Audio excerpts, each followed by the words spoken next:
Vamos também falar da classificação do Fluminense. Ontem, na Argentina, venceu o Independiente Rivadavia nos pênaltis. E o Bruno Cortes nos conta como foi esse jogo e essa classificação. Quando é apertado desse jeito, é porque não se trata de qualquer abraço. É de uma dupla que se conhece há muito tempo. Amizade de mais de 20 anos. Protagonistas de uma classificação heróica. Marcão, o técnico.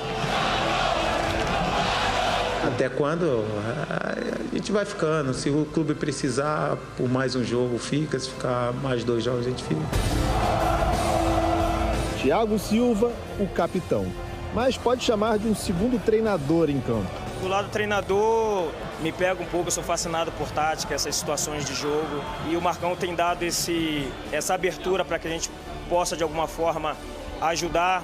E Thiago Silva colocou em prática esse lado professor no jogo. Isso depois de o Fluminense ficar com 1 a menos em campo. Canóbio foi expulso com 11 minutos do segundo tempo, depois de tomar o segundo amarelo nessa falta. Marcão tentou rearrumar com algumas mudanças e uma substituição acabou sendo providencial. Entrada de Kevin Serna, no lugar de Hulk. Só faltava um pequeno ajuste. Ideia de Thiago Silva, ordem de Marcão. O Marcão entendeu ali os meus sinais ali para poder mudar ele e o Soteldo de lado. Repare na câmera aberta, a tal mudança de lado. Serna vai para a esquerda, Soteldo para a direita. 30 segundos depois, lindo lançamento de Hércules. Quem recebeu na esquerda, avançou e tocou com categoria. Serna, 1 a 0 Fluminense. O nosso cara de contra-ataque naquele momento era o Serna. Essa foi a minha leitura naquele momento. Na hora que a gente trocou ele de lado, teve a oportunidade, ele foi feliz e fez o gol. Parecia que seria o gol da vitória, mas o VAR chamou nesse lance, em que a bola resvalou no braço de Ignacio. Em nenhum momento o Ignacio teve uma ação para ampliar o espaço do corpo. Isso não é pênalti. Pênalti marcado já nos acréscimos. Gol de Arce, 1 a 1. Serna ainda teve a bola do jogo para virar o placar, mas dessa vez errou. Kevin Serna isolou, era a chance do gol da classificação do Flu. Decisão nos pênaltis. Foi do capitão a primeira cobrança, daquelas de dar calafrio nos tricolores. O primeiro a perder foi Lúcio Acosta, mas Fábio salvou a pele do meio argentino e resolveu a parada. Pegou 2 cobranças do Rivadavia e garantiu a classificação tricolor. Vou te ser sincero, no último pênalti eu nem vi, eu só pedi ajuda do papai lá, né? E o São Fábio para nos ajudar. O Fluminense segue vivo na Libertadores. Foi sofrido, foi dramático. Nenhuma novidade para esse pessoal. Às vezes é mais gostoso. A gente queria se classificar sem sofrimento, mas na Libertadores é impossível. Sofrimento e comemoração parecem mesmo fazer parte do caminho tricolor.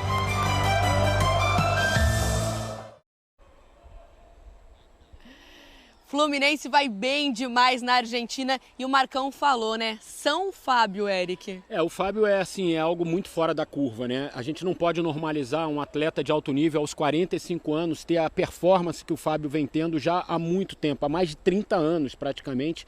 O Fábio, a gente fala do Fábio desde jovenzinho, quando ele ainda era seleção de base e passando pelo Cruzeiro, pelo Vasco, pelo Fluminense, enfim. Acho uma grande justiça o Fábio nunca ter ido a uma Copa do Mundo, pelo que ele já jogou em todos os clubes. E, sobretudo, pelo que ele vem fazendo no Fluminense, né? Quando o Fluminense contratou o Fábio, ele já era um goleiro veterano. E, ainda assim, o Fábio é um protagonista desses últimos anos do Fluminense. E tem uma foto do Fábio que o Marcelo Gonçalves, fotógrafo do Fluminense, tirou, que é maravilhosa, ó. O dedinho do Fábio ali, ó, salvando a bola. O dedinho de Deus, Eric. Já teve a mão de Deus, agora a gente tem o dedo de Deus, que fica aqui no Rio, inclusive, em Teresópolis, né? Uma bonita paisagem. Dia Mundial da Fotografia e essa foto aí para nos brindar. Gente, vamos ver como ficou o chaveamento da Libertadores, porque pro Fluminense as quartas de final parecem bem possível, hein, Eric? Vai pegar Tolima ou Coquimbo.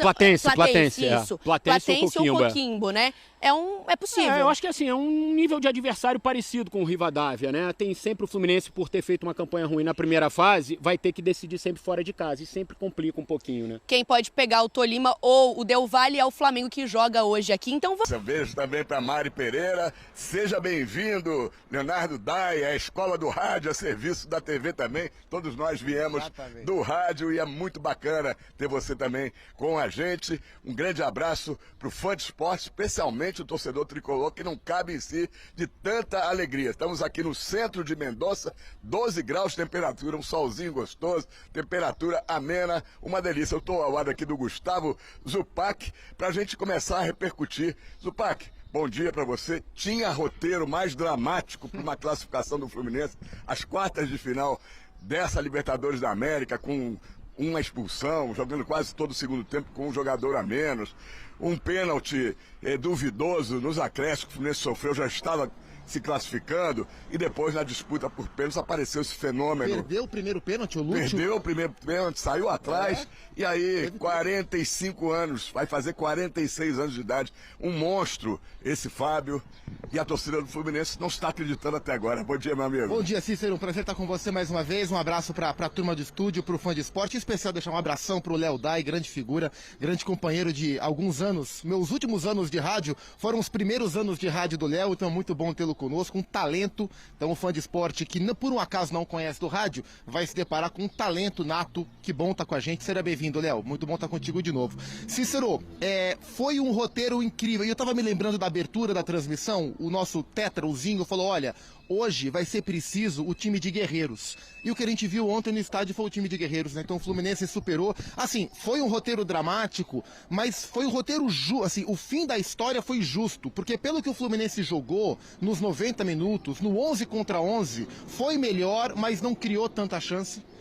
E no 11 contra 10, no 10 contra 11, foi melhor e criou a vantagem. Então o Fluminense merecia ter vencido nos 90 minutos. Mas um pênalti mal marcado, um gol feito, disputa de pênaltis dramática, foi preciso tudo isso. Mas no fim das contas, passou quem jogou melhor. O Fluminense mereceu eliminar o Independiente Rivadavia. Curioso, né, Cícero? O Fluminense fez 4 jogos com o Rivadavia nessa Libertadores. Sabe quantos ele ganhou? Nenhum.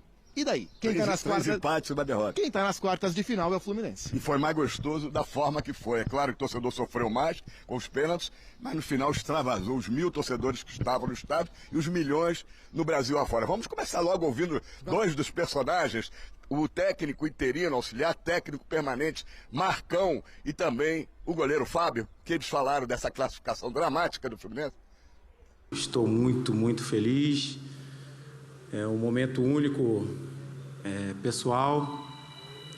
Na verdade, você trabalhar no Fluminense, nessa grande equipe, você tem que estar esperando que de uma hora para outra aconteça. Vou te ser sincero, no último pênalti eu nem vi, eu só pedi ajuda do papai lá, né? E o São Fábio para nos ajudar. Não é quem está sentado aqui, pode ser o Marcão, pode ser o Guardiola, pode ser... É o que eles responderam lá dentro. Então, realmente, quando existe essa conexão, essa sinergia torcedor, jogador, todo mundo dentro, dificilmente a gente perde. Nada melhor que sair daqui com essa classificação, jogando bem, todos de parabéns, todos que fizeram parte desse processo, e a gente acreditava que poderia vir aqui respeitando o adversário, com muita fé em Deus e muita qualidade e entrega para sair com a vitória. Zupac, o que você pode falar desses dois personagens? Marcão, como técnico interino pela 11ª vez, 76 jogos, 32 vitórias, 21 empates, 23 derrotas, 51,3% de aproveitamento. Goleiro Fábio vai fazer em setembro 46 anos de idade, o recordista de jogos em toda a história do futebol. E em toda a história da Libertadores também. O Marcão, Cícero, foi um dos responsáveis diretos pela classificação. Ele não pegou pênalti, não, mas o Marcão foi perfeito no jogo de ontem. O Marcão acertou em tudo o que ele teve que fazer ontem. Ele acertou na escalação, ele acertou na montagem da equipe, na proposta do Fluminense. O Fluminense não criou tanta chance no 11 contra 11, mas aí o Marcão não teve culpa, né? O que cabia a ele, ele fez. Quando o Canóbio foi bem expulso, o Marcão foi muito bem nas trocas, redesenhou o time com o Lúcio de falso 9, Soteldo e Serna pelas pontas. Ele acertou na inversão, assim que ele troca Soteldo e Serna, sai o gol do Serna pela esquerda. Ele acerta ao colocar o Milhan na reta final para aumentar a estatura. O Fluminense é um time baixo do meio campo para frente e o Rivadavia apostaria em bolas cruzadas. Então, assim, é uma classificação que tem o dedo do Marcão e que dá tranquilidade para a diretoria tomar decisões sobre o futuro. E sobre o Fábio, a gente vai ficar repetindo aqui o quão fenomenal ele é. A Mari falava sobre a idade, como um cara de 45 anos consegue mais do que... Eu não me esqueço de uma entrevista que o Fábio deu aos nossos colegas do GE em 2024, e que ele conta que ele só dorme entre 3 e 4 horas por dia, e ele não faz musculação. Eu tô aqui me matando, puxando o ferro, eu não consigo perder a barriga, Cícero. O Fábio não faz musculação, dorme 3 horas por noite, tem 45 anos e fez o que fez. É um fenômeno. Vamos ouvir mais um grande personagem do Fluminense, o capitão Thiago Silva, 41 anos de idade. Ele me deu uma entrevista ontem na Zona Mista, dizendo que tá chegando ao final a carreira dele, ele já não aguenta mais, e também falando dessa faceta atual, auxiliar técnico do grande amigo Marcão. Ele teve grande influência na parte tática do Fluminense para esse jogo. Vamos ouvir o capitão do Fluminense. Jogar muito mais não dá, né? Não dá, fisicamente é quase que impossível, né? É claro que eu venho tentando performar da melhor maneira possível, mas usar o auxílio do pessoal ali atrás, mais jovem, de muitas vezes correr um pouco mais para mim do que o normal. Eu fico agradecido porque eu tento ajudar de uma outra maneira na estruturação da equipe para não sofrer contra-ataque como foi no Maracanã. Hoje nós conseguimos sofrer menos que no Maracanã, pelo incrível que pareça, pela nossa maturidade que nós tivemos aqui hoje. E o lado treinador me pega um pouco, eu sou fascinado por tática, essas situações de jogo. E o Marcão tem dado essa abertura para que a gente possa de alguma forma ajudar. Né? Antes da reunião principal, nós reunimos, eu, ele e o Fábio, para tentar estruturar nossa bola defensiva, que no primeiro jogo aqui de 1-1 sofremos bastante. Hoje nós não sofremos tanto. E eu acho que a leitura dele foi perfeita também. Zupac, eu acho que em breve, talvez no ano que vem, nós estamos perdendo um grande craque, um grande zagueiro, mas em muito breve também vamos ganhar um grande treinador, que vai ser o Thiago Silva. Ele aparentemente vai ser tão bom técnico quanto é jogador, se ele seguir essa linha, ótimo. O Thiago é um craque, ontem ele jogou uma enormidade também, e aí eu acho que é um ponto interessante, Cícero. O torcedor tricolor enxerga o Thiago do tamanho que ele é, mas eu tenho a impressão que o torcedor brasileiro como um todo, embora reconheça no Thiago um excepcional zagueiro, deveria valorizá-lo ainda mais. O Thiago é um dos craques, um dos maiores zagueiros que eu vi jogar. É claro que aqueles episódios de instabilidade emocional na Copa de 14, na Copa América de 15, em uma geração que não ganhou pelo futebol brasileiro, ajudaram a construir uma imagem do Thiago, para mim, menor do que ele deveria ser. O que ele joga na idade que ele tem, e no Brasil, na Inglaterra, em Portugal, é assustador. Ontem o Thiago foi brilhante e é muito bonito vê-lo jogar. Que bom que o Fluminense ainda tem o Thiago Silva para jogar. Não perdeu um duelo ontem pelo chão ou pelo alto. Para a gente terminar rapidamente, hoje sai o adversário do Fluminense nas quartas de final. Platense da Argentina ou Coquimbo Unido do Chile. Qual seria o adversário ideal, se pode dizer isso para o Fluminense? Olha, qualquer que seja o adversário, tem a impressão que o Fluminense vai chegar como favorito para essas quartas de final. Não é tão favorito, mas vai chegar como melhor. O Platense me mostrou ser um time mais frágil e é uma viagem mais curta. Venha quem vier, eu confio no Fluminense. Se eu tivesse que escolher, escolheria o Platense. Um abraço, Pac. Foi um prazer, Cícero. Dona Glaucia, Fluminense volta a campo no Campeonato Brasileiro no próximo sábado, 24ª rodada no Maracanã. Às 4 horas da tarde, o Fluminense é o 4º colocado contra o Clube do Remo de Belém do Pará. Acho que a torcida vai comparecer em grande número para homenagear essa classificação desses heróis do Fluminense. Time de guerreiros. Beijo para você, ponte aérea direto aqui de Mendoza para São Paulo, Dona Glaucia. Um abraço pro Fã de Esporte. Obrigada, meu amigo. Um beijo a você, ao Zupa, sempre bom tê-los aqui. Essa ponte aérea é boa também, hein? Beijo para vocês e boa volta também depois desta grande cobertura. Antes da gente... Saudações, torcida do Fluminense. Tudo certo? Bem-vindos novamente ao Redação Nense. E vamos juntos a mais um vídeo do nosso tricolor carioca. Bom, Fábio pega 2 cobranças, Fluminense elimina o Independiente Rivadavia nos pênaltis e avança às quartas da Libertadores. E o Fluminense eliminou o Independiente Rivadavia nos pênaltis e avançou às quartas de final da Libertadores de 2026. No tempo regulamentar, o tricolor saiu na frente com Kevin Serna, mas sofreu um empate nos acréscimos, após Inácio cometer um pênalti. Na disputa decisiva, Fábio foi o grande destaque e garantiu a classificação. A vaga veio após um confronto bastante equilibrado. No duelo de ida, realizado no Maracanã, as equipes ficaram no 0 a 0, resultado que contribuiu para a saída do técnico Luiz Zubeldia. No jogo de volta, na Argentina, o Fluminense ainda precisou atuar com um jogador a menos durante boa parte do segundo tempo. Canóbio foi expulso após receber o segundo cartão amarelo logo no início da etapa final. Fábio teve papel decisivo na classificação do Fluminense nos pênaltis. O goleiro defendeu 2 cobranças do Rivadavia e ajudou o tricolor a sobreviver em uma disputa que precisou chegar às cobranças alternadas.